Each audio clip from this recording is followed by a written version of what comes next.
Hello and welcome to my YouTube channel. पिछली video में हमने बात की थी शिक्षा के समाजशास्त्रीय आधार के बारे में, यानी सोशियोलॉजिकल बेसिस ऑफ एजुकेशन। तो शिक्षा का समाजशास्त्रीय आधार क्या है, शैक्षिक समाजशास्त्र की अर्थ परिभाषा, शैक्षिक समाजशास्त्र का क्षेत्र, शैक्षिक समाजशास्त्र के उद्देश्य, शैक्षिक समाजशास्त्र का शिक्षा पर क्या प्रभाव है, शैक्षिक समाजशास्त्र का महत्व।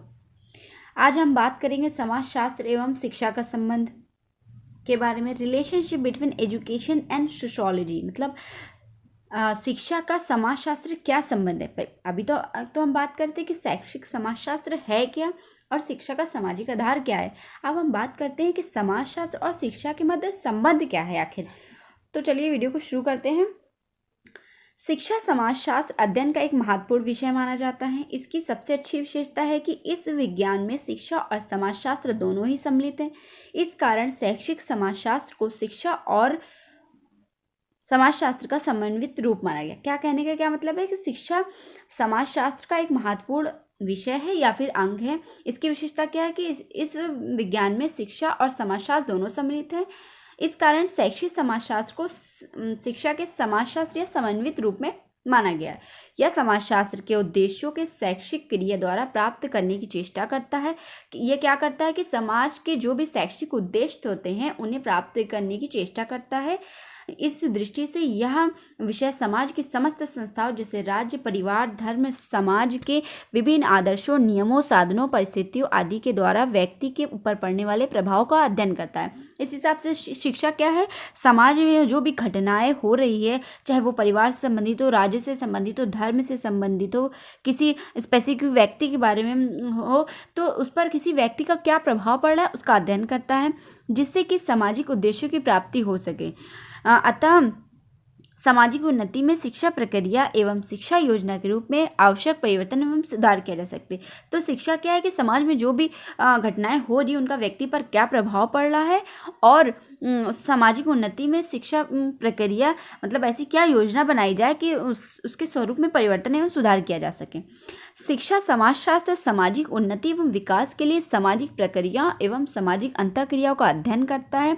शिक्षा समाजशास्त्र क्या करता है कि सामाजिक उन्नति, विकास, प्रगति, सामाजिक प्रक्रिया और अंतःक्रियाओं के जो भी क्रियाएं होती है उसका अध्ययन करता है, क्योंकि उसके ज्ञान के बिना न तो हम शिक्षा की समस्याओं का समाधान कर सकते और न ही शिक्षा के स्वरूप को निश्चित कर सकते।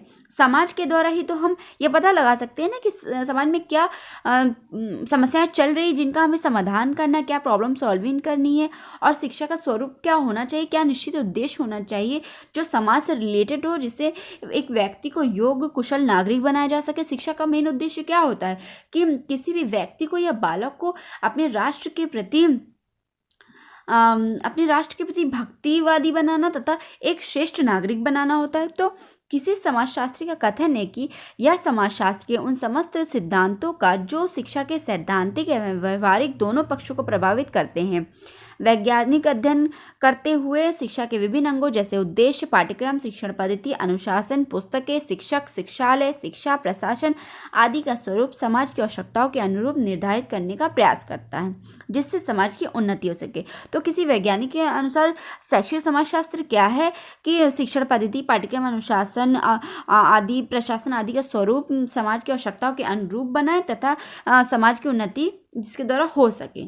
कर सकते हैं कि शिक्षा तथा समाज का अटूट संबंध है। हम देखते हैं कि जब भी किसी समाज ने शिक्षा की व्यवस्था की है उसने सबसे पहले क्या किया कि अपनी आवश्यकताओं एवं आदर्शों को सामने रखा है। तो जिससे यह स्पष्ट हो जाता है कि जैसा समाज होगा वैसी ही शिक्षा होगी। तो इतिहास भी इस बात का साक्षी रहा है कि विभिन्न समाजों में समय समय पर विभिन्न प्रकार की या अलग अलग तरह की शिक्षा प्रदान की गई और तब भी और अब भी की जा रही है।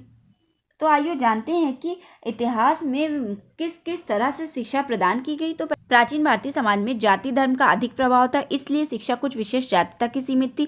लोग धार्मिक सिद्धांतों का अनुसरण करते थे और व्यक्ति के चारित्रिक एवं धार्मिक विकास पर अधिक बल दिया जाता था। प्राचीन काल में क्या होता था कि शिक्षा केवल एक जाति विशेष थी जो उच्च वर्ग के लोग ही प्राप्त कर सकते थे और ये एक धर्म प्रांत थी और यहाँ पे चारित्रिक और धर्म विकास को अधिक बल दिया जाता था। मध्यकाल में क्या हुआ कि मध्यकालीन भारतीय समाज में भी धर्म का अत्यधिक प्रभाव मिला, इसलिए शिक्षा भी धार्मिक धार्मिक थी, उस समय शिक्षा में भी धार्मिक प्रभाव पड़ा। मध्यकाल में क्या हुआ कि इस समय भी शिक्षा ज़्यादातर धर्म प्रांतों या धर्म विशिष्ट ही होकर रह गई थी।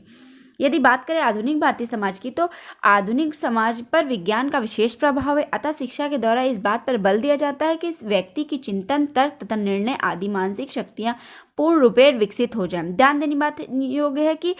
ध्यान देने की बात है कि वर्तमान समाज के विभिन्न स्वरूप, प्रत्येक समाज अपने अपने सिद्धांतों तथा आदर्शों के अनुसार शिक्षा की व्यवस्था करता है, जिससे निम्न प्रकार स्पष्ट किया जा सकता है। तो आधुनिक समाज में क्या हुआ कि विज्ञान का प्रचार प्रसार हुआ, तो विज्ञान के द्वारा व्यक्ति का चिंतन, मनन, निर्णय लेने की आदि की शक्तियों का विकास हुआ, मानसिक शक्ति पूर्ण रूप से विकसित हो गई। तो फिर क्या हुआ कि विभिन्न समाज का शिक्षा का उद्देश्य में भी परिवर्तन आया, उनके सिद्धांत में भी, उनके आदर्शों में भी परिवर्तन आया। तो उनके अनुसार, उनके सिद्धांतों और आदर्शों के अनुसार जो शिक्षा व्यवस्था की गई थी वो इस प्रकार है। पहला, भौतिकवादी समाज। भौतिकवादी समाज में भौतिक संपन्नता को प्रमुख स्थान दिया गया। ऐसे समाज में नैतिक आदर्शों, आध्यात्मिक मूल्यों, रचनात्मक कार्यों तथा व्यक्ति के विवेक का कोई स्थान नहीं था। शिक्षा प्राप्त करने का प्रमुख उद्देश्य भौतिक सुखों की प्राप्ति होता था। भौतिकवादी समाज में क्या होता था कि केवल जो दिख रहा है, जिससे हम कोई सुख प्राप्त कर सके, शिक्षा का उद्देश्य केवल वही होता था। यह भौतिकवादी सुख ही इस समाज की भौतिक सुख ही इस समाज की विशेषता थी। आदर्शवादी समाज। इस समाज की विशेषता की लोग विचार आदर्श को अधिक महत्व देते, आध्यात्मिक विकास के आदर्शों का ध्यान करते हुए शिक्षा की व्यवस्था की जाती थी। अतः ऐसे समाज में शिक्षा के प्रमुख उद्देश्य चरित्र का गठन तथा नैतिक समाज पर बल दिया जाता था। भौतिक समाज में क्या होता था कि केवल भौतिक सुखों पर ही ध्यान केंद्रित होता था, लेकिन आदर्शवादी समाज में क्या कि छात्र के आदर्शों, चरित्र आदि के गठन और नैतिक मूल्यों पर बल दिया जाता था। प्रयोजनवादी समाज में क्या हुआ, ऐसे समाज के लोगों का विश्वास है कि सत्य सदैव ऐसे समाज के लोगों का विश्वास है कि सत्य सदैव देशकाल तथा परिस्थितियों के अनुसार बदलता रहता है। उनके अनुसार सत्य की कसौटी उसका पुनरीक्षण है। अतः यदि कोई व्यक्ति किसी परिस्थिति में सत्य सिद्ध नहीं करता तो वह असत्य मान लिया जाता है। चूंकि प्रयोजनवादी के अनुसार सत्य परिवर्तनशील है, इसलिए प्रयोजनवादी समाज में विचार की अपेक्षा क्रिया तथा बुद्धि की अपेक्षा परिस्थिति को अधिक महत्व देते हुए शिक्षा की व्यवस्था नवीन मूल्यों का निर्माण के लिए की जाती। तो इस समाज में क्या होता था कि सत्य को ज़्यादा महत्व दिया जाता था, सत्य को सिद्ध करना पड़ता था। तो प्रयोजनवादी क्या है कि सत्य इनके अनुसार परिवर्तनशील होता है, इसलिए विचार की जगह इन्होंने बुद्धि को अधिक महत्व दी और परिस्थिति को, और विचार की अपेक्षा इन्होंने क्रिया को अधिक महत्व दिया और बुद्धि की अपेक्षा परिस्थिति को अधिक महत्व दिया। फॉसिस्ट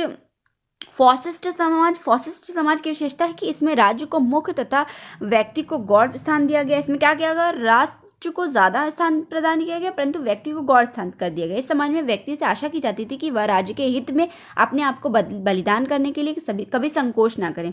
इस दृष्टि से इस समाज में शिक्षा की व्यवस्था केवल ऐसे व्यक्तियों के लिए की जाती थी जो अपने हित को त्याग कर समाज की सेवा करते। इस समाज में शिक्षा पर बल और आदेश द्वारा प्रदान की जाती थी। इस समाज में क्या होता था कि छात्रों को केवल उन्हीं छात्रों को शिक्षित किया जाता था जो समाज के लिए खुद को बलिदान कर सके या फिर परित्याग कर सके।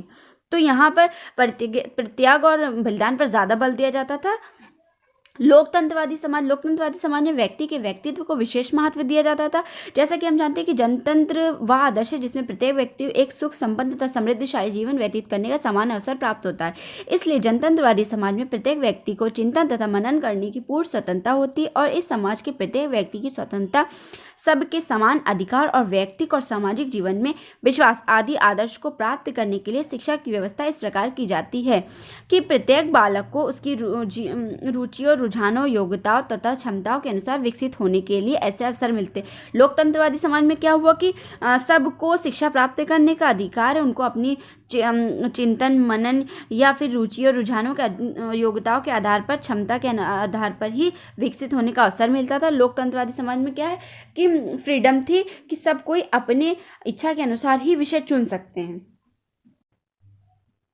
तो ये थी आज की वीडियो जिसमें हमने शैक्षिक समाजशास्त्र और शिक्षा के संबंध में, शिक्षा और समाजशास्त्र में क्या संबंध है इस बारे में बात की। अगली वीडियो में हम बात करेंगे शिक्षा सामाजिक उपव्यवस्था के रूप में। मेरी पिछली वीडियो शैक्षिक समाजशास्त्र पे थी। अगर वीडियो आपने अभी तक नहीं देखा है तो लिंक डिस्क्रिप्शन बॉक्स में जाकर देख लीजिए। तो उम्मीद करती हूँ आज को आपकी वीडियो पसंद आई हो। अगर पसंद आई हो तो मेरे वीडियो को लाइक करिए, मेरे चैनल को सब्सक्राइब करिए और बेल आइकन को प्रेस कर दीजिए जिससे मेरी आने वाली वीडियो के बारे में आपको नोटिफिकेशन मिलती रहे।